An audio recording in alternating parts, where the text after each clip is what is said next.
Assalamualaikum, hai, saya Ujang Rahmat Hidayat, mahasiswa Prodi Manajemen, Fakultas Ekonomi Bisnis, Universitas Perjuangan Tasikmalaya. Nah, dalam kesempatan kali ini saya akan menjelaskan tentang sistem ekonomi syariah. Sebelum kita membahasnya, mari kita ketahui dulu apa itu kemakmuran dan ekonomi kemakmuran. Kemakmuran lebih cenderung kepada kelompok, bukan individu. Bukan juga dilihat dari materi, tetapi dilihat dari kesejahteraan. Dari sudut pandang ekonomi, kemakmuran adalah kemampuan untuk memenuhi kebutuhan hidup, baik primer, sekunder, maupun tersier. Kemudian, ekonomi kemakmuran tidak hanya berkaitan dengan materi saja, tetapi juga dengan kondisi sosial dan kebutuhan batin. Lalu apa sih yang disebut dengan sistem ekonomi?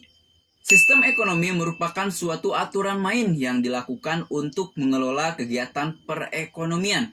Sistem ekonomi ini mempunyai manfaat. Yang pertama, mendorong produsen. Kedua, mengatur roda ekonomi. Ketiga, pemerataan produk.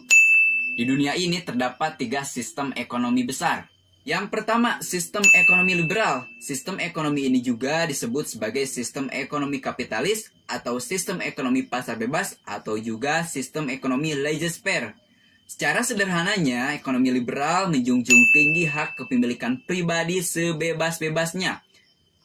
Sejarah ekonomi liberal bermula dari seorang filsuf Inggris yang bernama Adam Smith yang hidup pada zaman Eropa yang didominasi oleh monarki. Pada saat itu, kaum bangsawan memonopoli ekonomi yang membuat banyak rakyat menjerit kelaparan. Adam Smith memperkenalkan kapitalisme sebagai sistem ekonomi liberal. Sistem ini menghendaki kebebasan individu dengan seluas-luasnya tanpa campur tangan siapapun, termasuk pemerintah. Setelah 100 tahun dari Adam Smith, muncullah Karl Marx yang menyanggah paham kapitalisme. Karl Marx berpendapat bahwa manusia adalah makhluk sosial, maka perekonomian tidak boleh dikuasai individu, tetapi harus dikelola secara bersama-sama yang diatur oleh negara. Maka lahirlah sistem ekonomi sosialis. Paham ini tidak hanya berkembang dalam perekonomian, tetapi merambat ke sistem politik dan budaya. Paham ini juga dikenal dengan paham komunis. Paham ini dilarang di Indonesia karena paham ini melakukan segala cara untuk menghapus segala perbedaan kelas.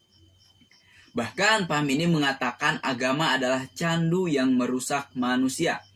Jika kita lihat antara sistem ekonomi liberal dan sistem ekonomi sosialis membentuk 2 kubu yang ekstrim, mungkin sistem ekonomi Islam berada di tengahnya, sehingga nilai-nilai kebaikan dari kedua sistem ini diambil dan nilai-nilai keburukan dari kedua sistem ini ditinggalkan.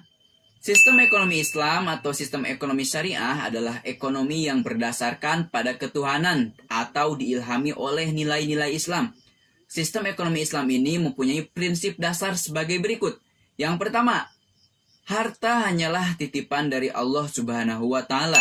Lillahi ma fis samawati wa ma fil ardh. Jadi semua sumber daya bukanlah milik individu atau negara, tetapi semuanya milik Allah dan kepadanya lah kita akan kembali.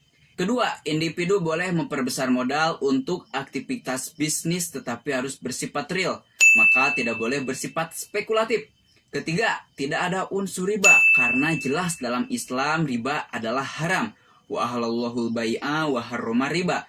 Yang mana riba ini membuat yang kaya semakin kaya, yang susah semakin susah. Keempat, sebagai sarana ibadah meraih keridhaan Allah Subhanahu wa taala. Karena pada sejatinya derajat manusia di sisi Tuhannya bukan karena hartanya, melainkan karena imannya. Kelima, tujuannya adalah untuk mencari keberkahan dunia dan akhirat. Keberkahan ini adalah nilai-nilai kebaikan. Karena percuma saja kalau kita banyak harta tetapi tidak ada nilai kebaikan. Dan yang terakhir, distribusi kekayaan adalah melalui zakat. Harta yang sudah mencapai nisab dan haul maka wajib dizakati. Dan zakat ini boleh disalurkan sendiri ataupun bisa melalui pemerintah. Nah, jadi itulah pembahasan tentang sistem ekonomi syariah.